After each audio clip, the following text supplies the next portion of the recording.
العالمين الرحمن الرحيم مالك يوم الدين إياك نعبد وإياك نستعين اهدنا الصراط المستقيم صراط الذين أنعمت عليهم غير المغضوب عليهم ولا الضالين آمين.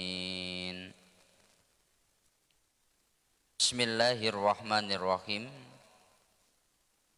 Adapun kajian kita pada kesempatan kali ini, kita akan memulai kajian kitab At-Tibyan, ya Pak ya. At-Tibyan fi adabi hamalatil Quran.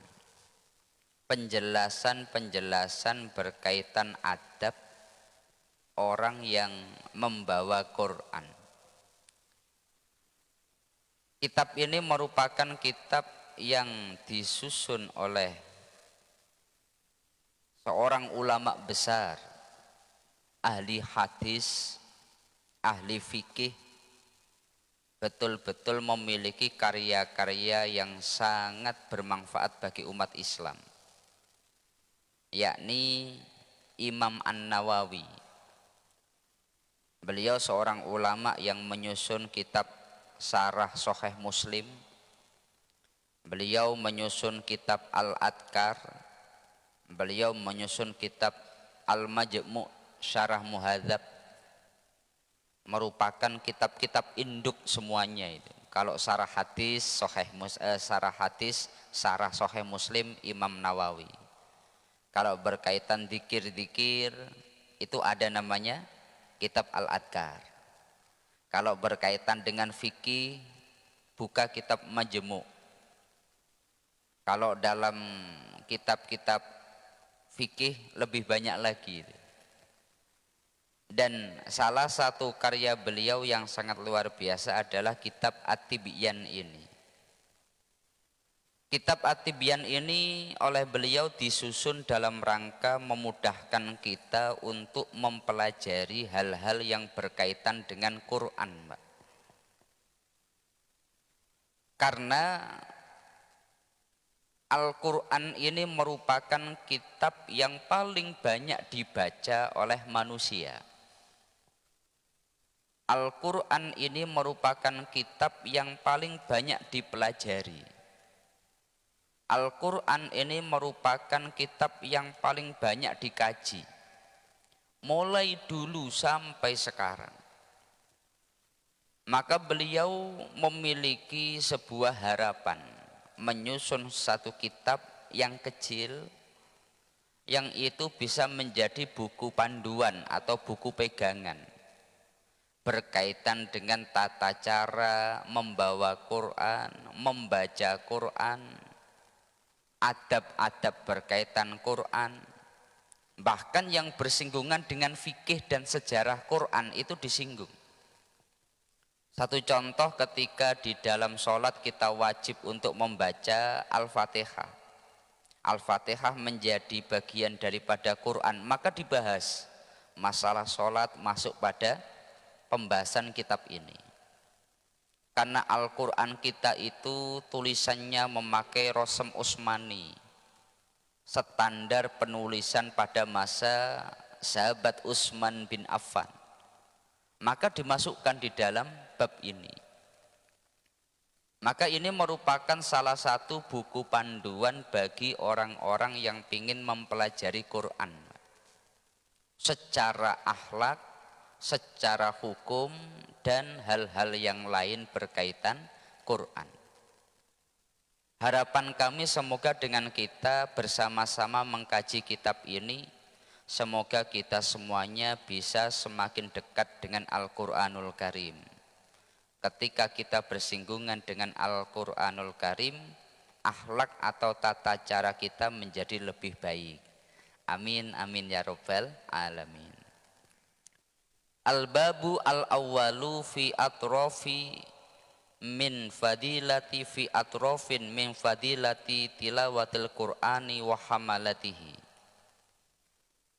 Bab pertama oleh Imam An-Nawawi diawali dengan bab keagungan membaca Quran dan membawanya. Qala Allahu azza wa jalla. Jadi kalau hamalatil Quran itu secara redaksi membawa, tapi yang dimaksud menghafal.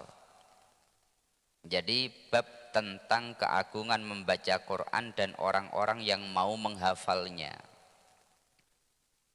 Qala Allahu azza wa jalla, Allah berfirman, innal ladzina yatluna kitaballahi wa aqamus sholata wa anfaqu mimma razaqnahum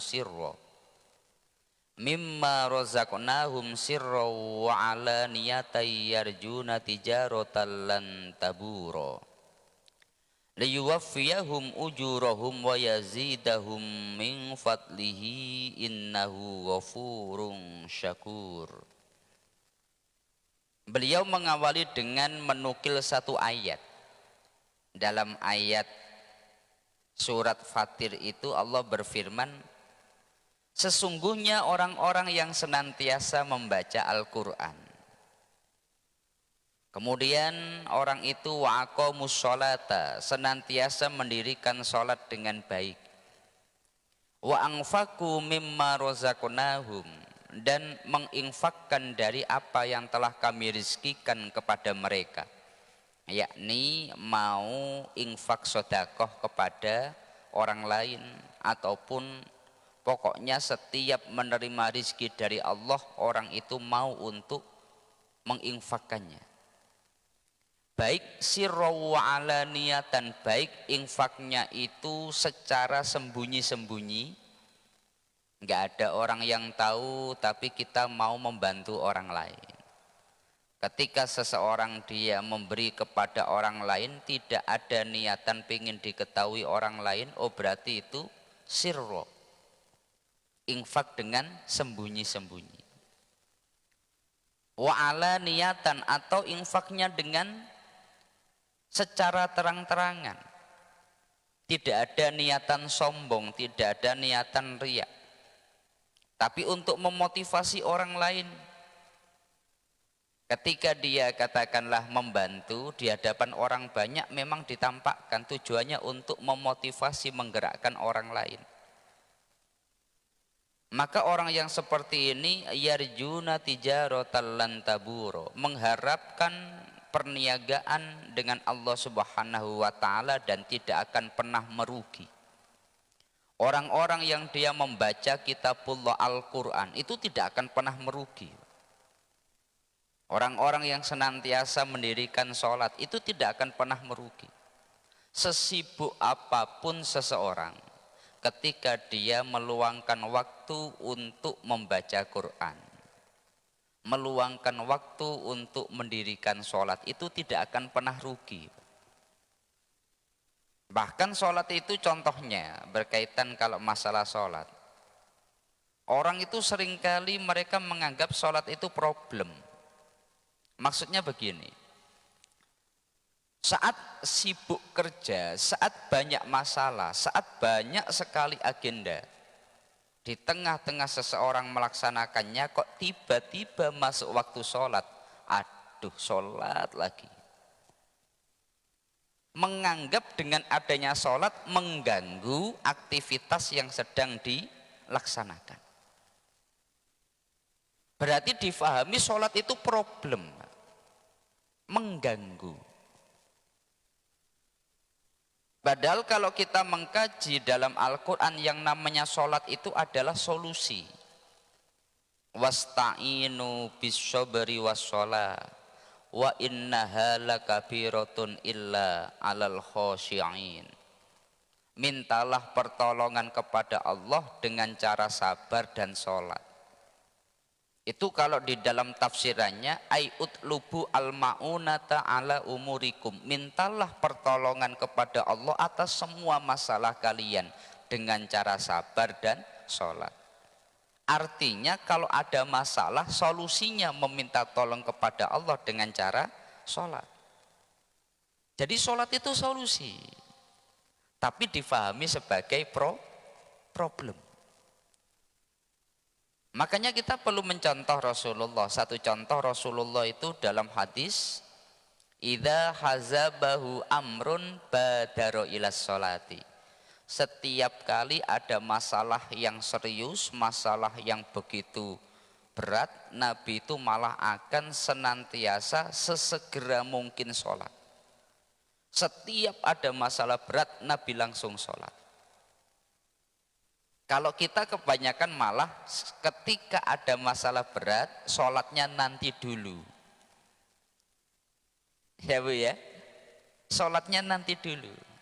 Masalah ini diselesaikan dulu. Kalau Nabi tidak, ketika ada masalah berat, sholat didahulukan. Nah ini salah satu contoh, bagaimana Rasulullah dalam melihat sholat itu luar biasa. Ju'ilat qurrata aini fis sholati. Penenang hatiku itu ya di dalam sholat. Makanya Rasulullah itu Masya Allah, beliau itu kalau dalam hadis pernah mau kumpul dengan istri beliau, Aisyah. Aisyah itu cantik sekali Pak. Cantik sekali Aisyah ini. Beliau ketika mau kumpul dengan Aisyah, itu beliau tiba-tiba berhenti. Padahal ini sudah, kalau kita mungkin sudah mulai ada pembukaan, prakata panitia, sambutan-sambutan, sudah seperti itu, tinggal intinya. Tapi Nabi Muhammad tiba-tiba itu beliau menghentikan ini. Ketika ditanya Aisyah, kenapa Nabi? Maka Nabi berkata, aku ingin ibadah kepada Tuhanku. Pingin sholat. Aisyah, boleh enggak aku sholat ibadah kepada Allah? Maka Aisyah itu beliau menjawab, Nabi, engkau di sampingku, aku ya seneng, engkau sholat, aku juga seneng. Artinya Nabi Muhammad ketika mau kumpul itu kepikiran sholat.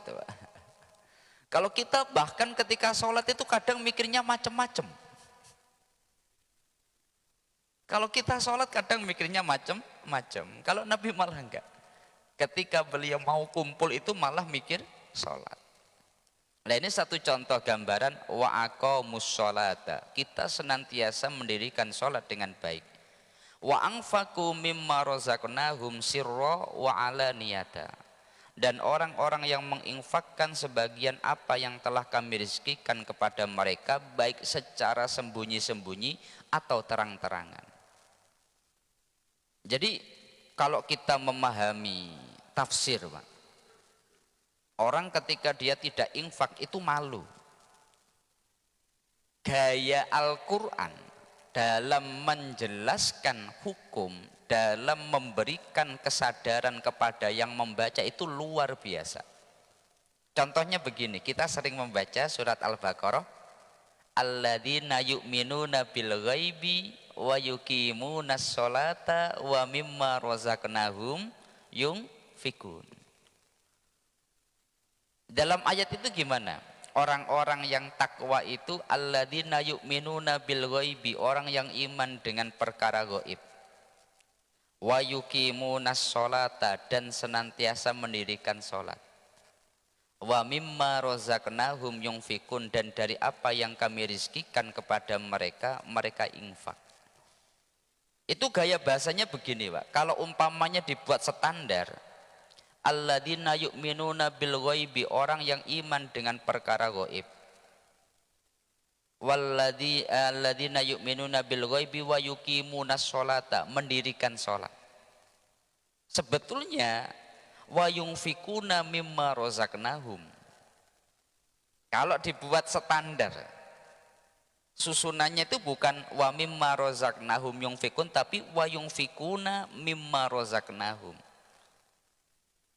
Wa yu'minuna bil ghaibi fi'il mudhari', kemudian itu ada isimnya. Wa yuqimunas sholata fi'il mudhari', kemudian itu susunannya seperti itu, fi'il kemudian fa'il atau maf'ulnya.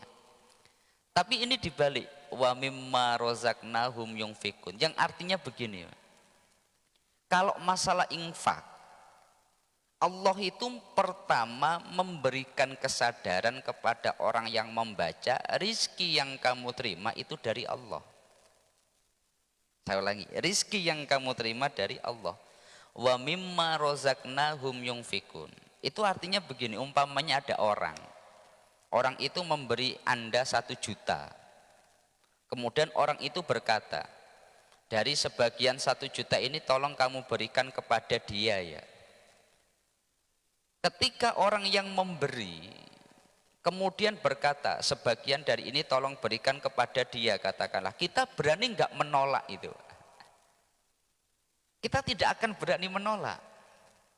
Umpamanya saat ada orang memberi kita umpamanya 1 juta, kemudian berkata, yang 100.000 tolong diberikan kepada masjid ya. Kita nggak akan berani menolak, Pak. Karena orang yang memberi langsung berkata, udah sebagian berikan kepada masjid. Lah itu di dalam Al-Quran berkaitan infak, Allah pertama mensadarkan, wa mimma rozaknahum yungfikun, dan apa yang telah kami rizkikan kepada mereka, harta yang kamu punya itu kan dari aku, yakni Allah. Lalu rizkikanlah itu atau infakkanlah itu kepada yang lain. Maka kalau orang dia membaca itu kok dia tidak infak sedekah, dia malu, Pak. Ini kehebatan Al-Quran seperti itu. Dan orang-orang seperti ini maka dia lantaburo, tidak akan pernah merugi. Liyuwaffiyahum ujurahum wa yazidahum min fadlihi innahu ghafurun syakur. Dan Allah akan menyempurnakan balasan bagi mereka dan menambahkan bagi mereka dari anugerahnya. Sesungguhnya Allah zat yang maha pengampun dan yang maha bersyukur. Ada satu riwayat dari sahabat Utsman bin Affan bahwasanya Rasulullah beliau bersabda, khairukum man ta'allamal Qur'ana wa 'allamahu. Rawahu Abu Abdillah Muhammad bin Ismail bin Ibrahim al-Bukhari fi sahihihi alladhi huwa ashahul kutubi ba'dal Qur'ani. Kemudian Imam An-Nawawi menambahkan di dalam hadis yang diriwayatkan Utsman bin Affan yang termaktub di dalam kitab Sahih Bukhari, merupakan kitab yang paling sahih setelah Quran. Ashahul kutub ba'dal Quran, dari semua kitab-kitab yang paling sahih setelah Quran adalah Sahih Bukhari. Di dalam kitab Bukhari diriwayatkan bahwa dari sahabat Utsman bin Affan, Rasulullah bersabda, khairukum man ta'allamal Qur'an wa 'allamahu.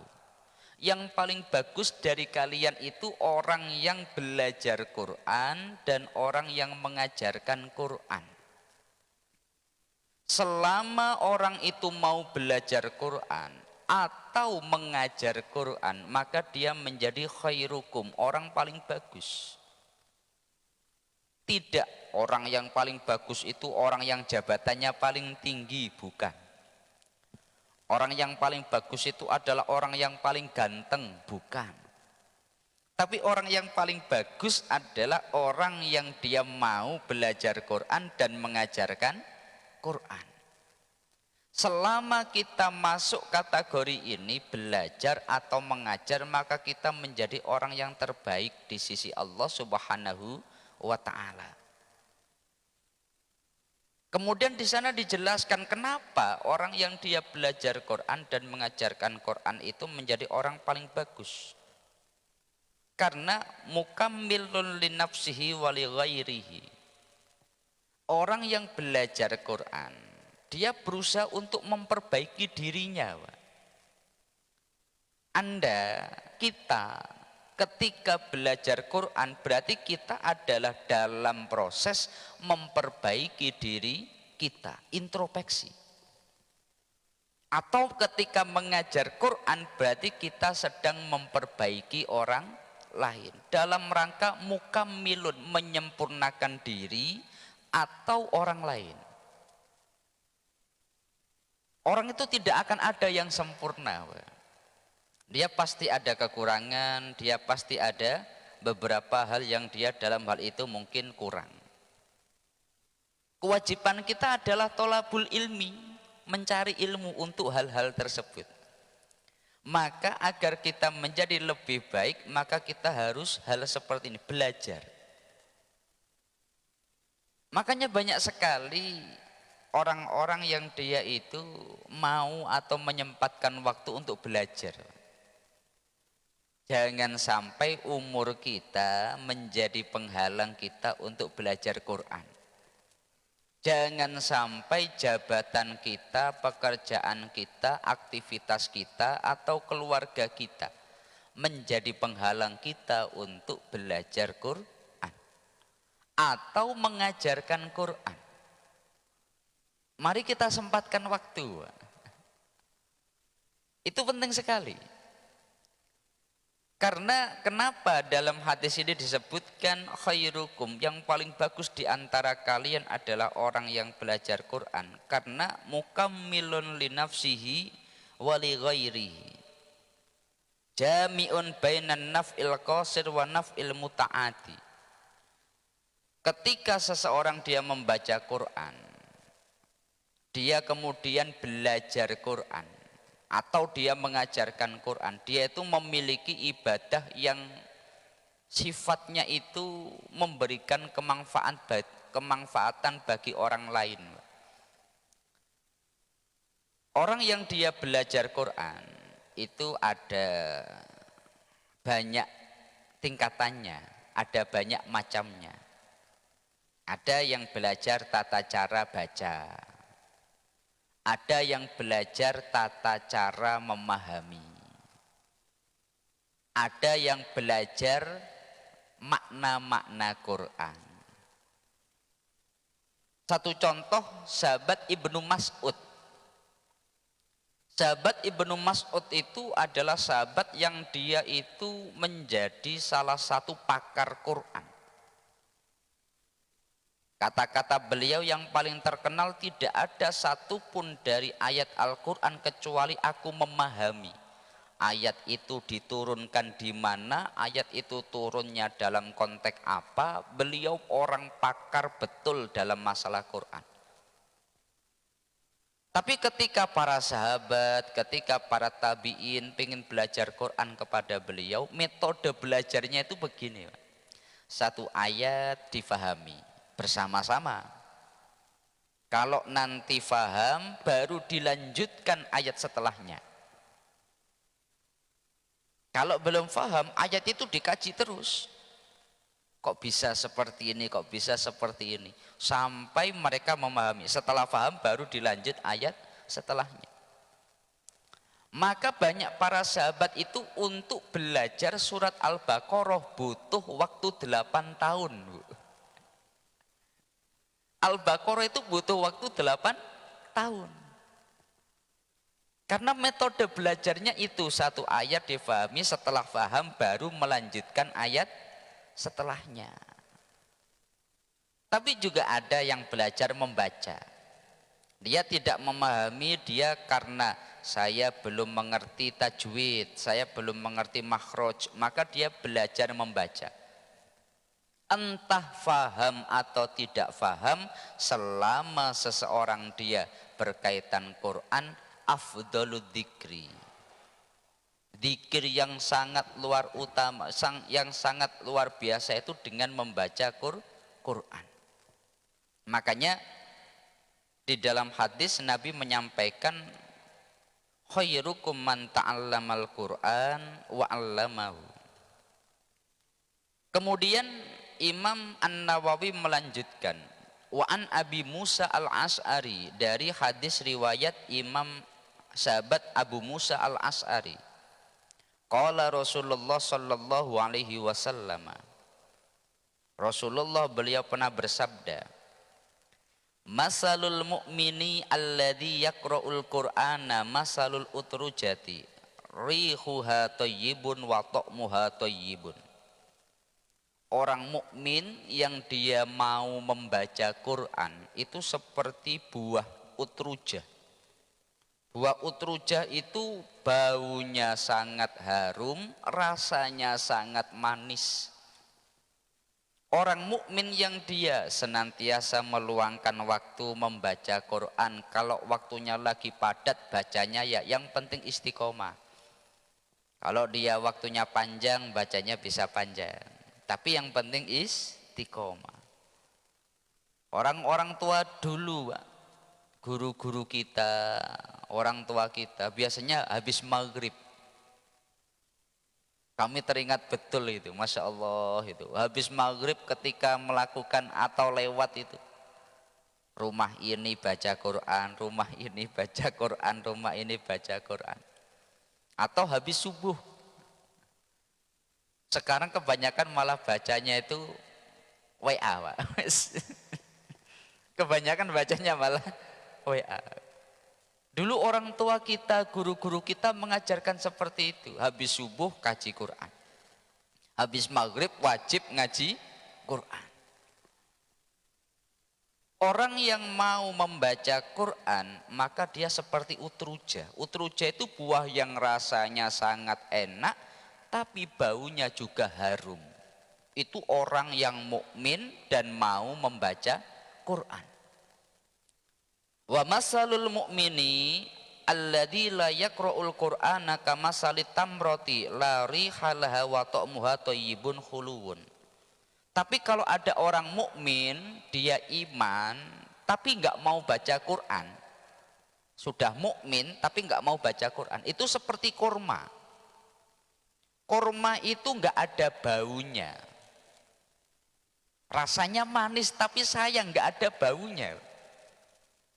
Kurma itu enggak ada baunya, rasanya manis tapi enggak ada baunya, enggak harum sama sekali.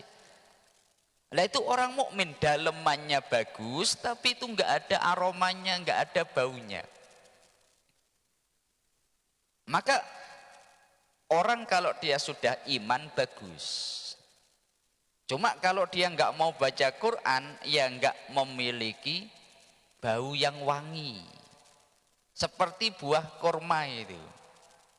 Rasanya enak, sayang nggak ada baunya, nggak seperti durian.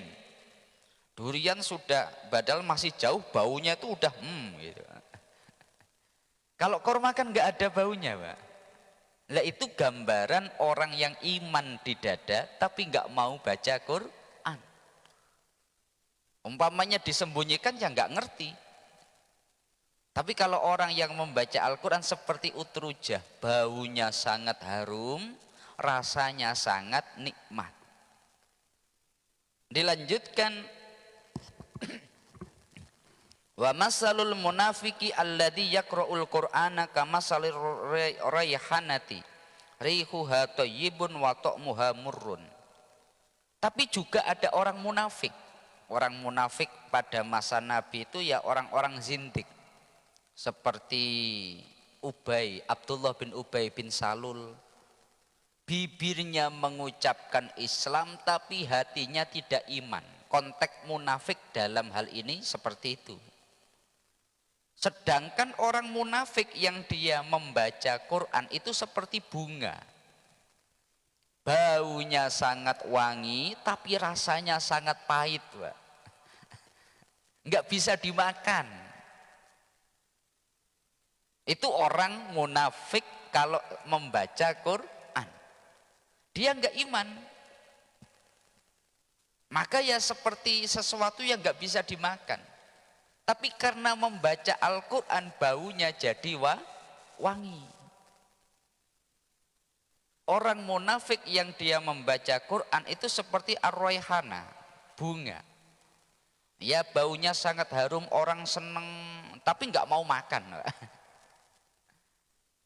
Kalau kurma baunya enggak ada tapi orang senang karena rasanya enak. Orang mukmin seperti itu. Dia katakanlah enggak baca Quran tapi itu tetap karena barokah iman yang ada pada dirinya, ya dia akan tetap baik. Tapi yang paling bagus adalah utrujah atau orang mukmin yang mau baca Quran.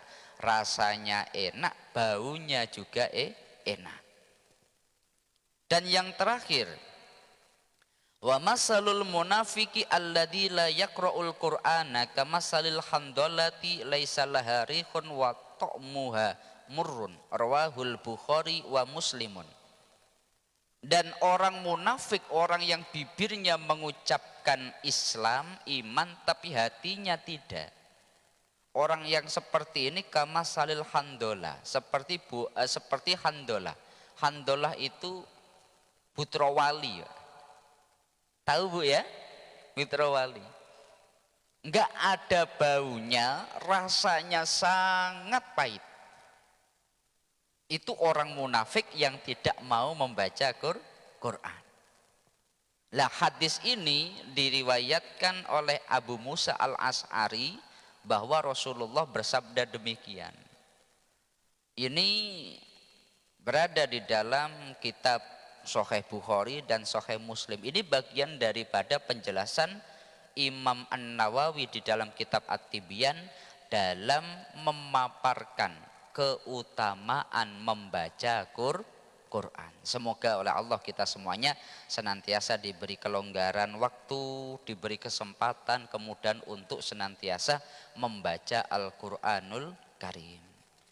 Selanjutnya mungkin dari para jamaah ada yang ingin dipertanyakan, kami persilahkan.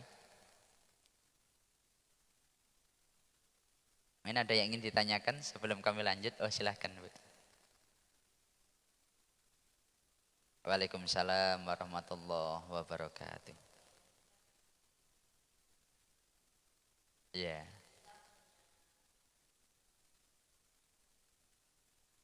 Oh gitu.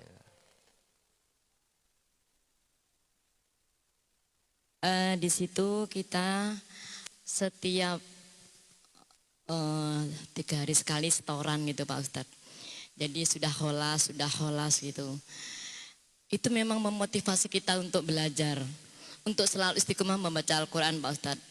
Cuman yang ingin saya tanyakan, apakah kita tuh membaca Al-Quran itu betul-betul karena Allah atau karena hanya niat setoran? Itu kayaknya beda tipis gitu Pak Ustadz. Saya merasakan ini Al-Quran karena baca asli kita istiqomah baca Quran atau karena ngejar setoran gitu. Yang kedua Pak Ustadz, benar-benar mohon dijelaskan bagaimana supaya kita ini istiqomah meskipun sedikit tapi setiap hari.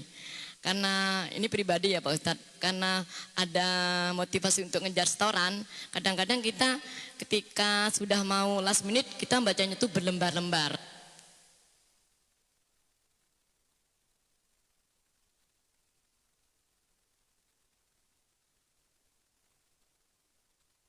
Waalaikumsalam warahmatullahi wabarakatuh. Jadi orang yang dia, mohon maaf, yang pertama tadi masalah ya karena Allah atau gimana gitu ya.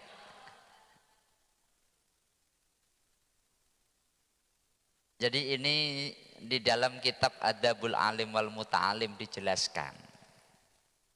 Niatan pertama yang paling bagus ketika seseorang dia mencari ilmu ya dengan innamal a'malu bin niat, niatnya harus yang paling bagus. Harus ikhlas, harus karena Allah sebagainya. Kita ketika mencari ilmu, kita ketika melakukan apapun, hendaknya niat kita ya karena Allah Subhanahu wa Ta'ala. Tapi di dalam kitab itu dilanjutkan, bukan berarti ketika seseorang dia punya niatan yang salah, kemudian dia tidak boleh melanjutkan. Katakanlah dia ketika mencari ilmu, niatnya agar saya itu bisa kerjanya lancar. Ketika dia mencari ilmu agar saya setorannya ini bisa mudah. Saya mencari ilmu agar guru senang dengan saya. Ini bukan lillahi ta'ala. Bukan ikhlas karena Allah. Tetapi jangan gara-gara niat yang ini dia menjadi berhenti. Karena selama dia melanjutkan mencari ilmunya, pasti lambat laun dia akan dibimbing menuju pada niat yang bagus. Jadi tidak harus pertama kali orang niat saya niat murni karena Allah Subhanahu wa taala. Oh, enggak bisa Pak orang. Wong dia belum punya ilmu apa-apa kok sudah langsung punya niatan kelas paling tinggi. Lah itu melalui proses. Ya Bu ya. Lah katakanlah sekarang saya mungkin niatnya itu ya setoran, niatnya pokoknya gini. Secara hukum dalam kitab Adabul Alim wal Mutalim tetap lanjutkan. Ya tetap lanjutkan, pasti ketika lambat laun dilakukan akan terbimbing diberi hidayah Allah Subhanahu wa taala menuju niat yang paling bagus dalam hal tersebut. Jelas ya, seperti itu. Yang kedua, istiqomah itu berat. Istiqomah itu berat sekali. Hanya saja ketika seseorang sudah bisa senang menikmati atau dia merasa nyaman dengan itu, ketika dia tidak melakukannya akan ada satu perkara yang janggal.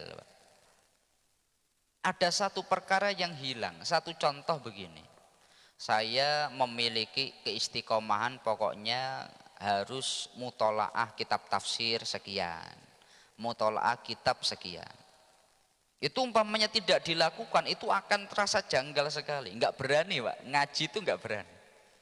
Meskipun materi sudah berkali-kali katakanlah, oh kitab ini saya mengkajinya di sini, saya mengkajinya di sini.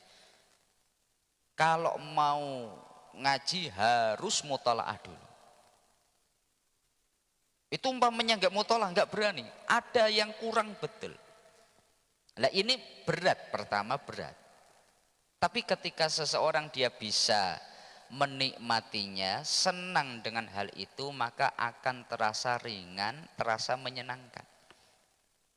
Kita katakanlah saya ingin istiqomah membaca Quran, kalau dia belum bisa menikmati itu pasti hanya bersifat ini tanggung jawab, ini beban, wah berat ini.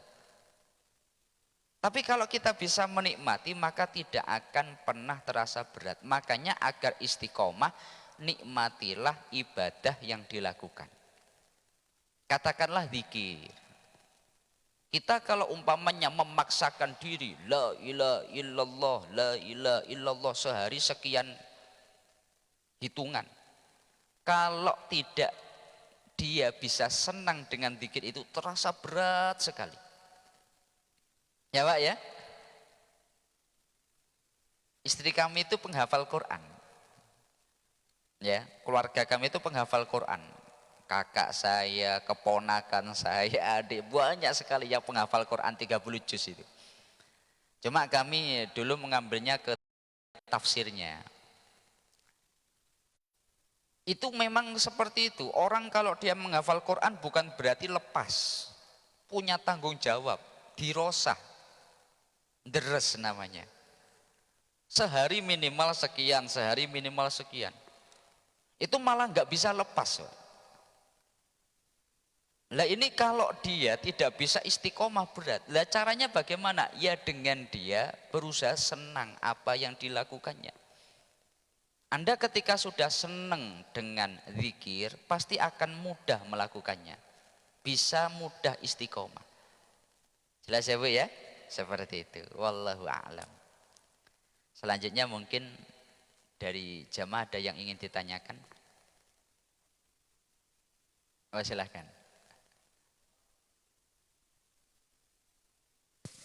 Waalaikumsalam warahmatullahi wabarakatuh. Saya mau tanya tadi hadis yang Ustaz bacain itu. Khairukum man ta'alamul Qur'an wa alamah. Ya.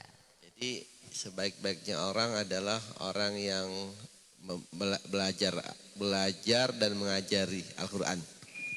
Pertanyaannya adalah yang dimaksud dengan sebaik-baiknya itu adalah orang-orang yang belajar dan mengajari dan terus mengajari, atau orang-orang yang belajar dan orang-orang juga yang mengajar. Yang mana yang benar, Tad? Terima kasih. Assalamualaikum warahmatullahi wabarakatuh. Waalaikumsalam warahmatullahi wabarakatuh. Jadi bukan orang yang belajar dan mengajari, tidak. Orang yang belajar saja karena dia masih belajar nggak bisa mengajari.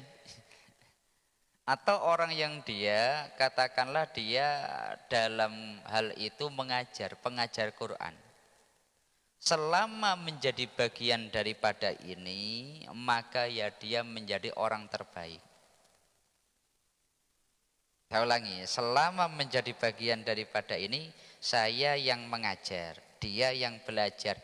Selama saya mengajar, dia belajar, berarti jadi terbaik.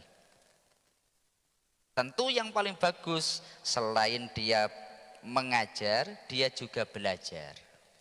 Yang paling bagus seperti itu. Kewajiban seorang alim ulama itu belajar, Pak. Jelas ya?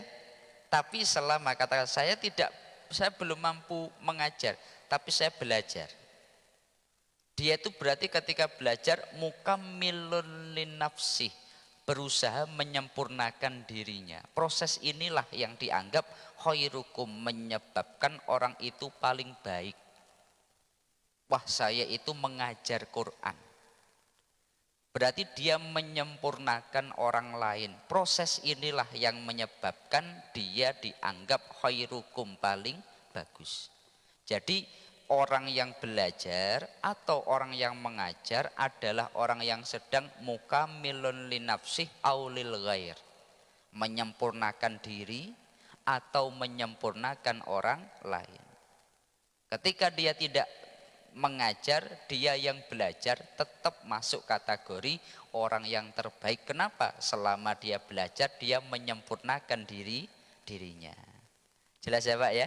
Seperti itu. Nah, semoga ini bisa bermanfaat untuk kita bersama, dan semoga pembahasan kitab At-Tibyan ini betul-betul bisa manfaat barokah bagi kita bersama. Al-Fatihah. A'udzubillahi minasyaitonirrajim. Bismillahirrahmanirrahim. Alhamdulillahirabbil alamin. Arrahmanirrahim. Maliki yaumiddin. Iyyaka na'budu wa iyyaka nasta'in. Ihdinas siratal mustaqim. Siratal ladzina an'amta 'alaihim ghairil maghdubi 'alaihim waladdallin. Amin. Kurang lebihnya dari kami mohon maaf. Akhirul qauli wallahul muwaffiq ila aqwamit thoriq. Wassalamualaikum warahmatullahi wabarakatuh.